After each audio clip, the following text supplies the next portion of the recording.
नमस्कार दोस्तों, मेरा नाम है अतुल श्रीवास्तव और स्वागत है आपका नेक्सस जीएस में।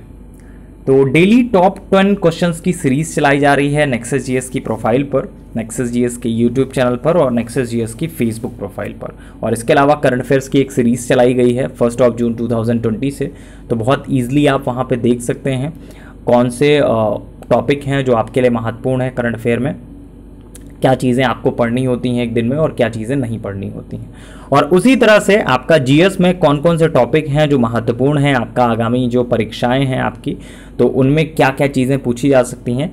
तो डेली टॉप 10 क्वेश्चंस दिए जाते हैं और इवन टॉप 10 ना कह के टॉप 40 भी बोलेंगे तो बहुत बड़ी बात नहीं है, क्योंकि हर एक क्वेश्चन के पीछे बैकग्राउंड के बारे में ज़रूर डिस्कस किया जाता है कि इससे रिलेटेड और क्या चीज़ें हैं जो एग्जामिनेशन के लिए ओरिएंटेड हैं, जो पूछी जा सकती हैं, एक्सपेक्टेड हैं। ठीक है, तो आपको जैसा कि पता है कि साइंस का पोर्शन अपडेट हो सकता है आपके एग्जामिनेशन में बिकॉज ऑफ कोरोना, कि कोरोना की वजह से बहुत सारी चीज़ें हैं जो बायो के पोर्शन में अपडेट हुई हैं, तो ऑब्वियस सी बात है आपके एग्जामिनेशन में अपडेट हो सकती हैं। चलिए शुरुआत कर देते हैं हम लोग पहले क्वेश्चन से। तो पहला क्वेश्चन है, कार के पीछे आने वाले यातायात को देखने के लिए निम्नलिखित प्रकार के दर्पण में किसका उपयोग होता है। तो 4 ऑप्शन हैं आपके सामने, उत्तल दर्पण, अवतल दर्पण, समतल दर्पण और गोलीय दर्पण। देखिए, उत्तल दर्पण द्वारा प्रतिबिंब आभासी, सीधे और वस्तु से छोटे बनते हैं और इनके द्वारा काफ़ी बड़े क्षेत्र की वस्तुओं का जो प्रतिबिंब है एक छोटे से क्षेत्र में बन जाता है और इस प्रकार उत्तल दर्पण का जो दृष्टि क्षेत्र है वो अधिक होता है और इसीलिए इसे मोटर वाहनों तथा बसों में चालक के बगल के पीछे के ट्रैफिक के दृश्यावलोकन के लिए लगाया जाता है। तो कुल मिलाकर क्या सही आंसर होगा, ये होगा उत्तल दर्पण।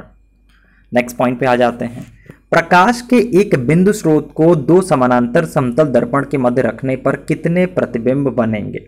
देखिए, 2 समानांतर समतल दर्पणों के बीच यदि किसी प्रकाश के एक बिंदु स्रोत को रखा जाता है तो बनने वाले प्रतिबिंबों की संख्या जो होती है वो अनंत होती है, क्योंकि प्रत्येक प्रतिबिंब जो होता है वो परावर्तित होकर एक नया प्रतिबिंब बनाता है और इस तरह यह क्रम चलता रहता है। तो कुल मिलाकर क्या सही आंसर होगा, अनंत सही होगा। नेक्स्ट है, हरित क्रांति संबंधित है। देखिए, भारत में अगर हरित क्रांति के बारे में बात करें तो भारत में हरित क्रांति की शुरुआत हुई थी 1966-67 से, 1966-67 से।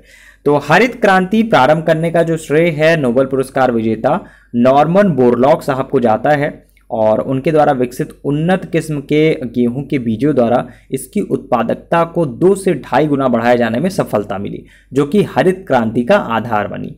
तो क्या सही आंसर होगा, गेहूं उत्पादन। इससे 2-3 क्वेश्चन और बन जाते हैं, जैसे भारत में हरित क्रांति की शुरुआत कब हुई, तो 1967, 66, 67 से हुई।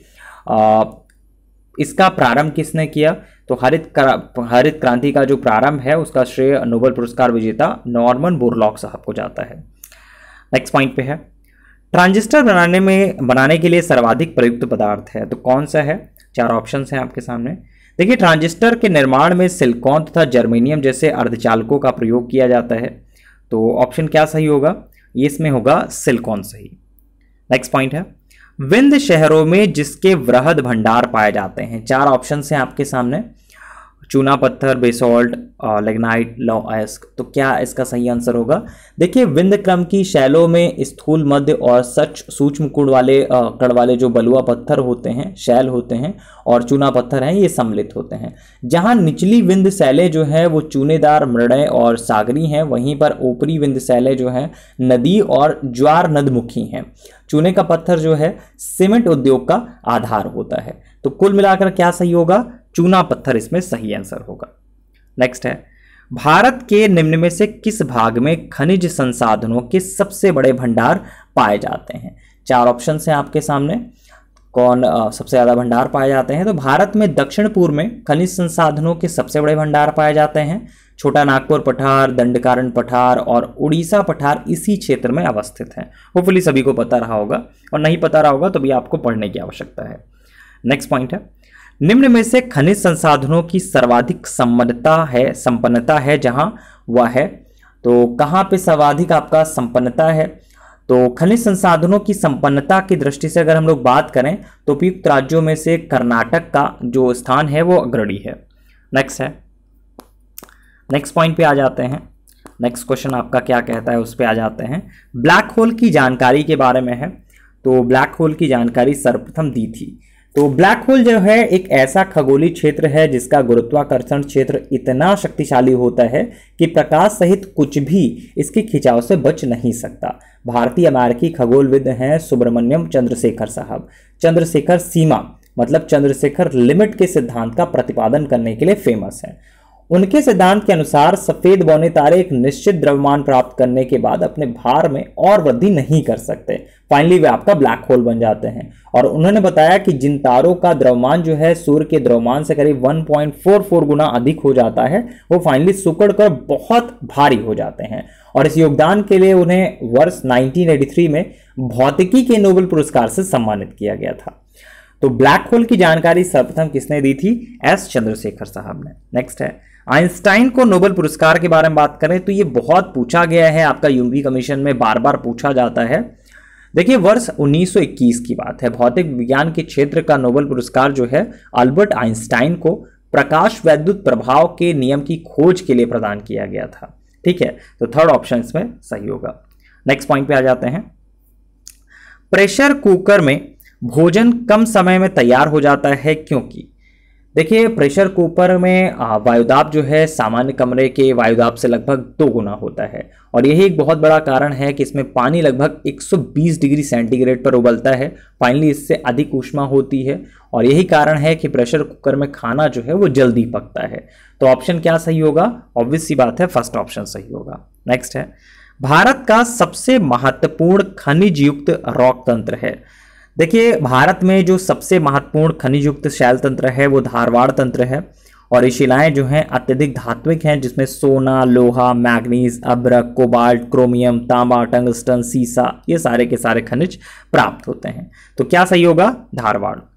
नेक्स्ट पॉइंट पे है भारत में खनिज उत्पादन में समृद्ध राज्य पहचानिए। 4 ऑप्शंस हैं। तो अगर हम लोग बात करें खनिज उत्पादन जो है राज्य आपका बिहार इसमें नंबर 1 बोल सकते हैं क्योंकि इंडियन ब्यूरो ऑफ माइंस की जो रिपोर्ट आई थी उसके अनुसार हम लोग मूल्यों की दृष्टि से अगर बात करें तो ऐसे तो नंबर 1 पे राजस्थान आता है, फिर उड़ीसा, छत्तीसगढ़, झारखंड, तेलंगाना आता है। लेकिन अगर उपयुक्त जो हम लोग ऑप्शंस देख रहे हैं उसमें अगर हम लोग को हिट करना हो तो बिहार एक सही आंसर हो सकता है। चलिए हाँ, एक बैच है जो यूपीपीसीएस 2020 और आपका यूपीपीसीएस प्रीलिम्स 2020 और आरओ 2016 के लिए चलाया जा रहा है नेक्सस जीएस की तरफ से।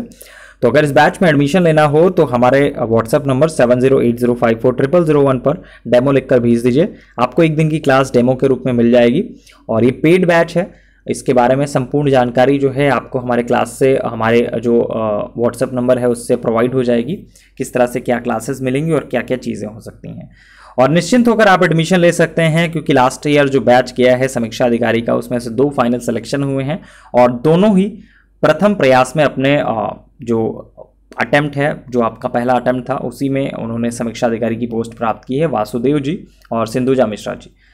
और इसके अलावा यूपीपीसीएस में 2 फाइनल सिलेक्शन हुए थे 2017 वाले बैच में, तो शिवानी सिंह जी और ज्योति वर्मा जी का फाइनेंशियल कॉमर्शियल टैक्स ऑफिसर के तौर पर सिलेक्शन हुआ था।